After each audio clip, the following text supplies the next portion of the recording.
Hey there, family. This is Robert II here, and I apologize I'm not able to make it to the wake and to the funeral service for my dear cousin Naaman Rolle.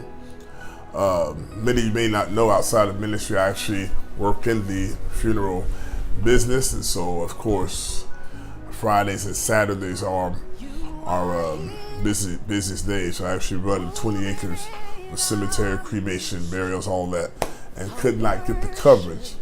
So I want to take about 5 or 6 minutes here to just kind of speak well of my dear cousin Naaman T. Now, Naaman was old enough to be my father, but he was actually my cousin. He and my daddy, Robert Sr., they were kind of hanging buddies, even though he called him Uncle Rob. So nonetheless, I've known Naaman since I've known myself. Jared and I are only just a few months apart. One thing I used to always love to go over to Naaman and Susan's house. Even if it was just Jared, and then Jay became along with the boys later. But I used to always like to go over to Naaman and Susan's house, because there was always something to do.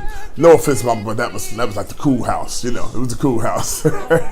So, and I can remember a lot of times as I got older, Naaman had this dry wit and this humor that he could get you, tell you a story or talk about something. And if you didn't know, he didn't know what he was talking about. If you didn't know, a lot of times you wouldn't know he was pulling your leg, because he would be serious and and then after a while, you know, as the older you get or the more you're around him, you'll see, wait a second, that ain't quite what that is, but he can do it with a straight face and then tell you jokes or say funny stuff and just have you rolling on the floor, and he just sitting there chilling, you know, like ain't nothing going on.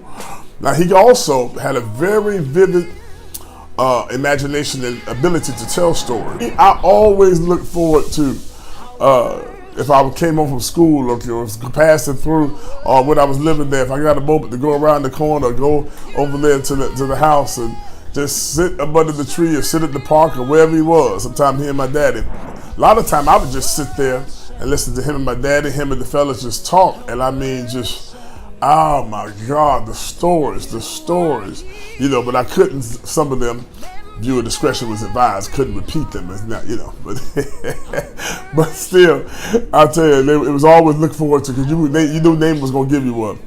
I also remember growing up, a lot of times my mother was a little overprotective, to say the least, and so a lot of times when Jaron would be able to do stuff, or Jamie or whatever, or our classmates, our mutual classmates do stuff, Mama kind of be a little bit like, well. So a lot of time, you know, I would go to Susan and beg and plead and whatever. But now, before, a lot of time, you may not notice, a lot of time, the older I got, before I would go to Susan, I would talk to Naaman and kind of see what he's saying, kind of get his input. And, you know, he always had an interesting perspective on everything. And so then I would know how to kind of talk to my mama, talk to Susan, and then Susan, I don't know, maybe Naaman says to you, I don't know, but then Susan would kind of talk to my Ruth and Susan would talk to my mama, and next thing you know, and most times, if they kind of twisted the arm a little bit or whatever case, they would allow me to do whatever it was I was trying to do, from so many things. You know, so they kind of were the cool house, you know. Back in that time, even though Port Salerno was a small community, you know, still a lot of time, you know, you couldn't always spend the night over at everybody's house. But if there was one place I wanted to always spend the night, every Friday, Saturday, you know, couldn't do it too much on Saturday, I had to go to church on Sunday, or we all have to get up and go to Sunday school. Sister McDonald would get us, but if we weren't there. But I would always want to go to Naaman and Susan's house, and just whatever they had was just like it. That was the best house in Portsmouth, you know. It was like I was going to Disney World. And so I remember that one other thing. I remember that yellow Volkswagen van.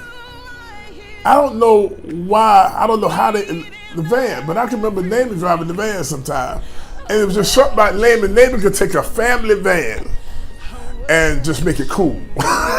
You know, everything about it. Even when he walked, he had a walk with the bop. Now, you understand, this is the 70s and 80s. He had a little bop, you know, and just always had something to say, always had something funny to say. And that's even though he was like older to be my father, like an uncle, you know, that was cousin Naaman. By the way, what does the T stand for? So I call him Naaman T. Anyway, listen, I love you, man. I know you are resting, you fought a good fight, and you are, whether you intended to or not, you have become definitely an icon in the Port Salerno, Stewart, Martin County area. There's not many people that met Naaman that did not like him and like to get something from him as far as gleaning information, sports. He had a little bit of knowledge on everything. And he definitely loved his wife and loved his kids and his grandkids. And so we're going to miss you, man. We're going to miss you. We love you, Susan, Jared, Jamie, Naaman, Trevor, everybody, Amy. We'll see you real soon. Just want to send my love. Love y'all. Talk to you soon. Peace. Hold on 1 second. I need you to go to that link right now, that GoFundMe link for Brielle's Brigade.